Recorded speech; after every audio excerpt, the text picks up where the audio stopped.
recently I was asked to tell my favorite moment of my channel, and I can only pick one, and I picked this one.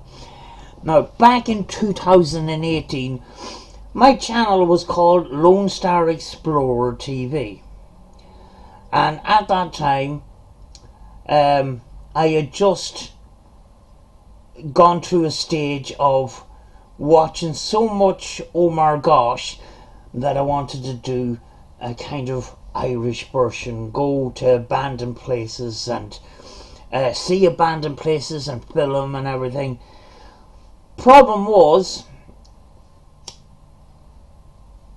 I didn't have a proper camera, and I knew nothing about filming, and I knew nothing about editing. So I had this crappy camcorder with a wonky screen on it, and the trick was, seeing as I didn't know how to edit, was to film for less than 20 minutes at a time. That meant that the piece of film stayed on one file, and I just uploaded it to YouTube. Now, in 2018, the Donegal International Rally was coming up, and I really wanted to go there. So the plan either was to make loads of 20-minute videos or start learning how to edit, find out what software to get and all the rest of it. So I found the piece of software thanks to a friend, and I decided, with the bit of money I had, I went out and I bought another second-hand, very old Canon camera, which Rachel had been using on her first investigations and that. So I was only 2 weeks into learning about editing when I came to my favourite moment on this channel, and this video actually is the highest viewed video on my channel. It's just past 20,000 views. I never thought in a million years I would get anywhere close to that. I was happy with my 100. I was excited, but that weekend I done 3 videos and they all spiked into the thousands within hours, and it was just it gave me that passion. I can do this. It was so good. But this particular piece of clip, now I got a bit of stick for it because basically I was accused of encouraging bad behaviour. This is a piece of drifting, and it happened in Applegreen in Letterkenny, which is a petrol station, and basically they ripped up the forecourt of the petrol station. They were gathering there for a couple of years, and the last rally I went to, they actually put barricades up to stop people lingering around there. But I never been to a drifting event, officially or unofficially, and I just thought, these 360 drifts around these cones and around people and stuff, just fascinating. So I'm going to roll the clip here.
On a racetrack situation, you come up to corners and you'll see on the edge of the track loads of black rubber, and that's called beading. What happens is the tires work themselves up to pressure and to temperature, and when they come to these corners and have to brake hard, pieces of the tire start disintegrating. And what happened actually in that film was some of the tires were spitting out these little pieces of hot rubber, and I actually got struck under the eye during filming of that, and it actually bled. And I was running on so much adrenaline that I just kept going, and then I complained about it afterwards. You know, I hardly even felt the pain because I just wanted that shot so much. And then after I finished, I then realised that there was a bit of blood under the eye and that, and yeah, I got hit pretty hard by a piece of rubber, and it was scalding hot. But I just continued on. I had to have it, you know. But that was my favourite moment. I know people that do drifting, they would say, oh, that was a grand drift, that was okay, and all the rest of it. I never been to any event where they actually done drifting for real. So I was actually quite fascinated that especially the controlling of the car around the cone and what it takes to keep that car in control while drifting sideways around. The last piece of the clip, there was a car there with purple or pink tires or pink wheels at the front. That was a young lady, and actually she was quite fantastic. Especially there with the two cars going and stuff like that. And I could see from my camera the drivers constantly correcting the steering wheel and stuff. It was completely amazing, you know. So that is my memorable moment of the channel. You thought I was going to give you a paranormal clip, but no. I get views and I get questions asked about cars every day, you know, just from the 3 videos back in 2018, and you know, massively grateful for all the attention on those videos, and I'm massively very sorry that I hadn't done more of this. We had another rally where I went to the scrutiny, and unfortunately, you know, one of the drivers died, and actually I knew the driver. The driver was actually speaking to me at the scrutiny. That's the last time I seen him, and the event eventually, you know, it got cancelled. The rest of the event got cancelled and that, but and last year we had no rally at all, but we do have drifting here, and if you want me to go to the track, I'll go to the track. I know I said it before, and I'm really sorry that I haven't, but I will go if you want me to go. Maybe it would be fascinating to see more of this stuff too, you know. I'm not claiming I'm a paranormal channel fully. You know, I've taken my camera out to castles and I didn't do paranormal stuff, so a lot of the sightseeing stuff, it gets a lot of traction too, you know. You know, and actually getting more traction than the paranormal stuff, you know. So, you know, I'm open to all of this, but this is my memorable moment. I just wanted to share that one. But that's it. See you in the next one, folks, and thank you for watching. I'll leave a link to that full video at the end of this video. See you in the next one, folks.